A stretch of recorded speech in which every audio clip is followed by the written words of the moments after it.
रुद्र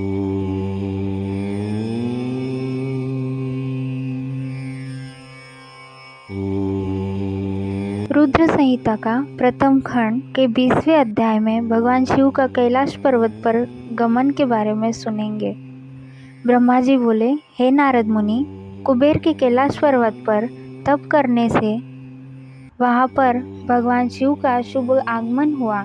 कुबेर को वर देने वाले विश्वेश्वर शिव जब निधिपति होने का वर देकर अंतर्धान हो गए, तब उनके मन में विचार आया कि वे अपने रुद्र रूप में, जिसका जन्म ब्रह्मा जी के ललाट से हुआ है और जो संहारक है, कैलाश पर्वत पर निवास करूंगा। शिव की इच्छा से कैलाश जाने इच्छुक रुद्रदेव ने बड़े जोर जोर से अपना डमरू बजाना शुरू कर दिया। वह ध्वनि उत्साह बढ़ाने वाली थी। डमरू की ध्वनि तीनों लोकों में गूंज रही थी। उस ध्वनि में सुनने वालों को अपने पास आने का आग्रह था। उस डमरू ध्वनि को सुनकर ब्रह्मा, विष्णु आदि सभी देवता, ऋषि मुनि, वेद शास्त्रों को जानने वाले सिद्ध लोग बड़े उत्साहित होकर कैलाश पर्वत पर पहुँचे। भगवान शिव के सारे पार्षद और गणपाल जहाँ भी थे, वे कैलाश पर्वत पर पहुँचे। साथ ही असंख्य गणों सहित अपनी लाखों करोड़ों भयावनी भूत प्रेतों की सेना के साथ स्वयं शिव जी भी वहाँ पहुँचे। सभी गणपाल सहस्रों भुजाओं से युक्त थे। उनके मस्तक पर जटाएं थी। सभी चंद्रचूड़, नीलकंठ और त्रिलोचन थे। हार, कुंडल, केयूर तथा मुकुट से वे अलंकृत थे। भगवान शिव ने विश्वकर्मा को कैलाश पर्वत पर निवास करने की आज्ञा दी। अपने भक्तों को रहने के लिए योग्य आवास तैयार करने का आदेश दिया। विश्वकर्मा ने आज्ञा पाते ही अनेकों प्रकार के सुंदर निवास स्थान वहाँ बना दिए। उत्तम मुहूर्त में उन्होंने वहाँ प्रवेश किया।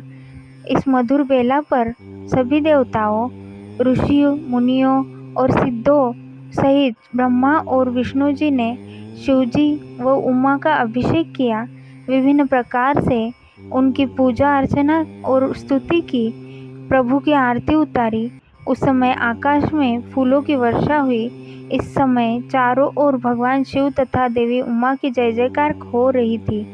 सभी की स्तुति के प्रसन्न होकर भगवान शिव ने उन्हें उनकी इच्छा के अनुसार वरदान दिया तथा उन्हें अभिष्ट और मनोवांछित वस्तुएं भेंट की। तत्पश्चात भगवान शंकर की आज्ञा लेकर सभी देवता अपने अपने निवास स्थान को चले गए। कुबेर भी भगवान शिव की आज्ञा पाकर अपने स्थान अलकापुरी को चले गए।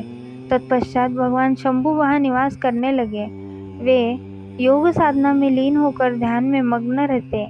कुछ समय वहाँ अकेले निवास करने के बाद उन्होंने दक्ष कन्या देवी सती को पत्नी रूप में प्राप्त कर लिया। देवर्षि अब रुद्र भगवान देवी सती के साथ वह सुखपूर्वक विहार करने लगे। हे नारद, इस प्रकार मैंने तुम्हें भगवान शिव के रुद्र अवतार का वर्णन और उनके कैलाश की विभिन्न लीलाओं के विषय में बताया है। उनकी भक्ति तीनों लोकों का सुख प्रदान करने वाली है तथा मनोवांछित फल को देने वाली है। इस लोक में ही नहीं, परलोक में भी सद्गति प्राप्त होती है। इस कथा को जो भी मनुष्य एकाग्र होकर सुनता या पढ़ता है, वह इस लोक में सुख और भोगों को पाकर मोक्ष को प्राप्त होता है। नारद जी ने ब्रह्मा जी का धन्यवाद किया और उनकी स्तुति की। वे बोले कि हे प्रभु, आपने मुझे इस अमृत कथा को सुनाया है। आप महाज्ञानी हैं। आप सभी की इच्छाएं पूर्ण करते हैं। मैं आपका आभारी हूँ। शिव चरित्र जैसा श्रेष्ठ ज्ञान आपने मुझे दिया है। हे प्रभु, मैं आपको बारंबार नमन करता हूँ। ओम नमः शिवाय।